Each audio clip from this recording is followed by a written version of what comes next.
Thanks for downloading another segment from the Best of the Classic Metal Show. The Classic Metal Show is heard live on Saturdays from 9 p.m. to 3 a.m. Eastern, exclusively at www.theclassicmetalshow.com.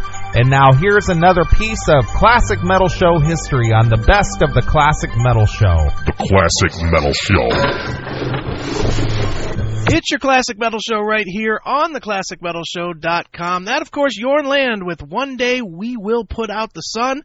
My favorite tune off of his new-ish record, I guess I should say, The Gathering. And on the phone right now, the one and only Jorn Lande. Jorn, how are you?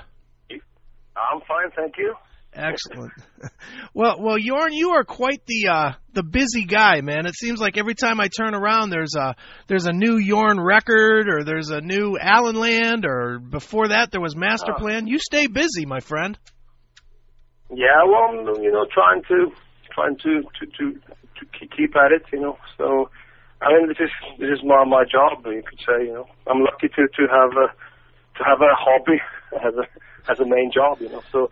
I'm trying to make a living, and I started many years ago trying to be, constructive and make a career for myself. So, I guess that's what I always try to do. And these days, the market for hard rock and metal isn't the same.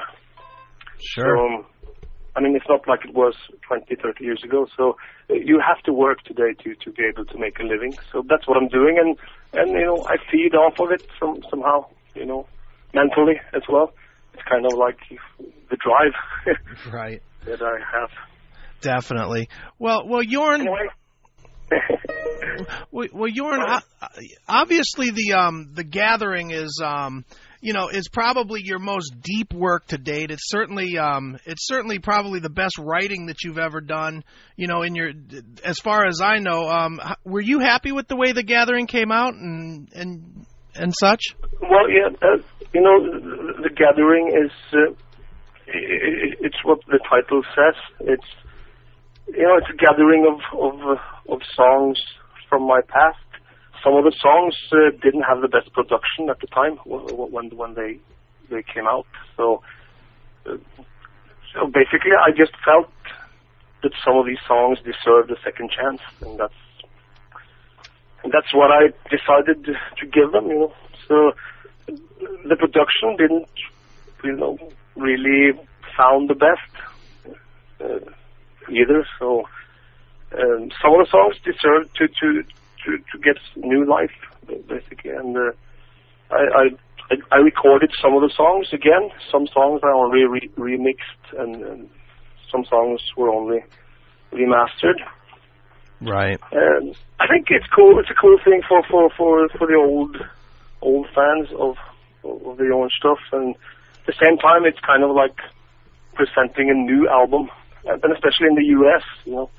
Many people in the U.S. don't know my past, so I think right. The Gathering is a good thing to begin with, Sure. People to absolutely check out, Right on. Well, Jorn, obviously, you're finally starting to make a name here in the U.S., and that's almost kind of tragic because you've been around about 15 years or so. Yeah. Yeah. I mean, my first official release, I should say, was with Vagabond in 2003. No, sorry, 1993, and from then on, I just produced a lot of records throughout the years. I mean, the 90s was a difficult time for classic music in general, or classic rock oriented music. So you have to be busy. You have to work hard, and like I mentioned before, you have to be productive, and you have to have a goal and a focus to be able to build a career, at all. So and that's what I did before the 90s. I was basically, trying to become an established artist, participating on different rock contests here in Norway, some special appearances on some other albums here and there, some duets, you know. Right. I just, you know, went the long and the hard way, you can say, and it was my own choice, basically. Sure. Because, you know, when I heard the music of the 70s, and when I grew up with the music of the 70s, I was sold, you know. My first experience was, or revolution was, I think, in 1973, when I was only 5 years old, and my father came home with the brand new single from Sweet, and it was the song Ballroom Blitz. Okay. That, you know, put the whole thing on fire. So, it was, that, you know, was the beginning. I'm kind of, you know, the rest is history, basically. Sure, absolutely. Now, Jorn, one thing that a lot of people seem to say, and you know, I agree to some extent, is that your voice is very similar to David Coverdale, and I would imagine you've heard that before. Do you take that as a compliment, or do you take that as people aren't listening good enough? No, I you know, it's obvious when you hear some of my songs that I have some influences. You know, from guys like David Coverdale and Paul Rodgers, even Robert Plant. But you know, when I do the bluesy stuff, I can't escape the fact that my voice sounds, you know, sometimes similar to these guys. And I mean, I take it as a compliment, since, I mean, not many people on this earth have those qualities. Sure. So I think it's a good thing, because, I mean, after all, these guys, it's the same like with Ronnie James Dio. He's one of a kind, you know. And, right. I think it's a good thing to have these influences and to bring some, you know, of that or those qualities onward. You know? Absolutely.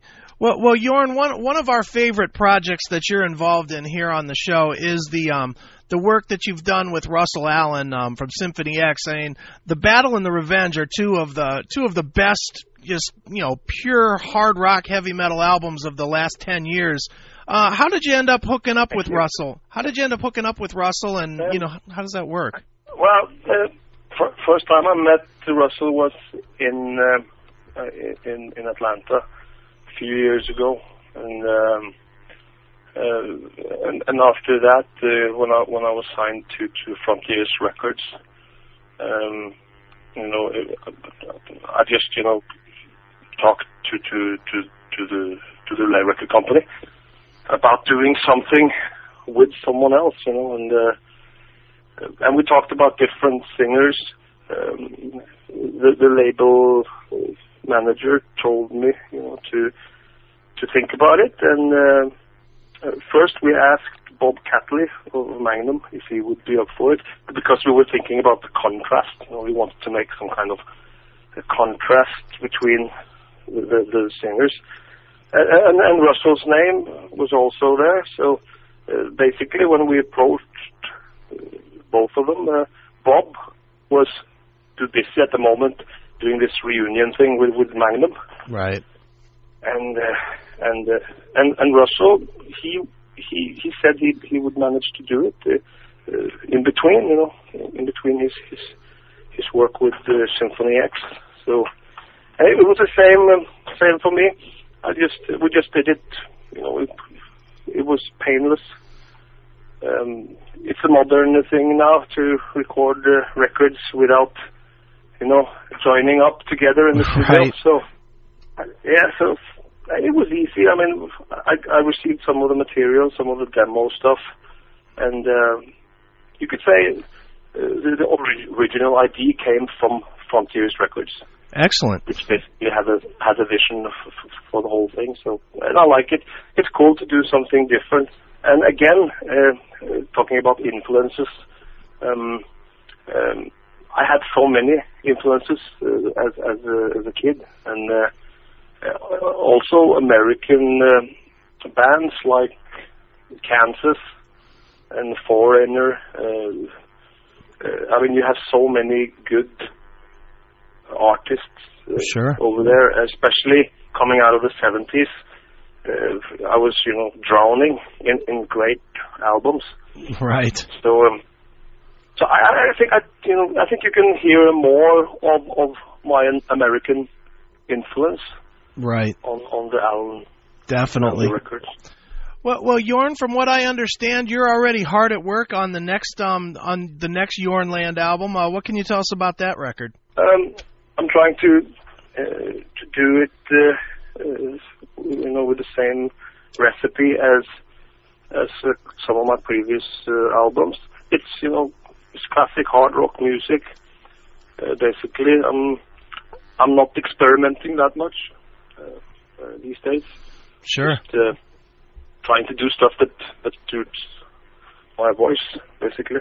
Excellent. Of course, I like to write stuff that connects with the live situation.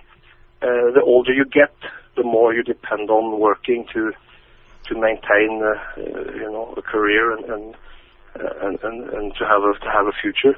So and I saw so many artists over the years doing stuff that they could only perform in the studio and on records. So my task now is to do a kind of tailor-made future for myself, Sure. so I can really be outstanding on stage, and so that people can get a good performance every night. Absolutely. Regardless of the situation. And that's also what I think separates the good artists from the bad artists. Being able to put on a good show and always deliver. And technology has gone too far, I think. So not necessarily in all kinds of development, but in the music industry, I think a lot of artists are using the technology more as instruments, Sure. rather than as tools. Right. Where I come from, you have to be able to play, and you have to be a good performer to get a chance in this life. So, and that's what I'm trying to bring forward. The true performing artist. That's what I believe in. I still think that people around this world, can tell the difference in the long run, and I still believe that it will make a difference, in the long run. Well, Jorn, where can we tell people to look for information on what's going on in the world of Jorn Lande on the web? Is there a web address? Well, you can try and check out jornlande.com. There's also a link to the MySpace site there. Okay. A couple of samples on it. New updates will be shortly. Excellent. So, Well, Jorn, before I let you go, I have to ask you what is known as the traditional classic metal show question. We ask it to everybody that we interview, and we get a wide array of answers. So here it is. How has Lemmy from Motorhead influenced your career? Well, I have a drummer in the band. His name is Willie Bendixson. We call him Wild Willie. Okay. Beast on the drums. So he was a big fan of Lemmy, and he also met him personally many times. And all I hear every time we meet is stories, or our stories about Lemmy. So you can say I have a big respect for Motorhead and for Lemmy, but at the same time I heard so many stories about Lemmy from my drummer every time we meet. Nice. There's all these things about how to be a true rock and roller. Right. Just look at Lemmy. Lemmy, he's the man. He's the real thing, man. So it's kind of it's funny, but yeah, I have a lot of respect for Motorhead. I mean, they are the true recipe of a hard-working rock band that really, truly made it huge. And I mean, the career has been a roller coaster, but Lemmy never gave up, and he always did something that he stood for. And I admire that and respect that a lot. Well, the new album from Jorn Lande is simply called The Gathering. It is out here in the States on Locomotive Records. And Jorn, as a tradition on the show, we always let the artist pick a closing song and maybe tell us a story about it. So many songs to pick up from that record. Sure. I would say that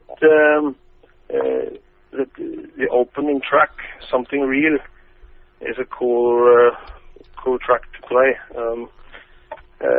Also, since I want people to feel, and I want people to look away from trends and what's speculative on the market.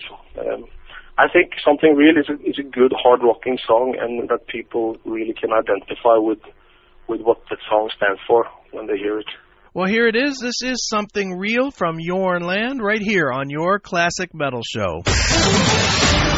Thanks for checking out the Best of the Classic Metal Show. You can tune into the Classic Metal Show live every Saturday night from 9 p.m. to 3 a.m. Eastern, exclusively at www.theclassicmetalshow.com.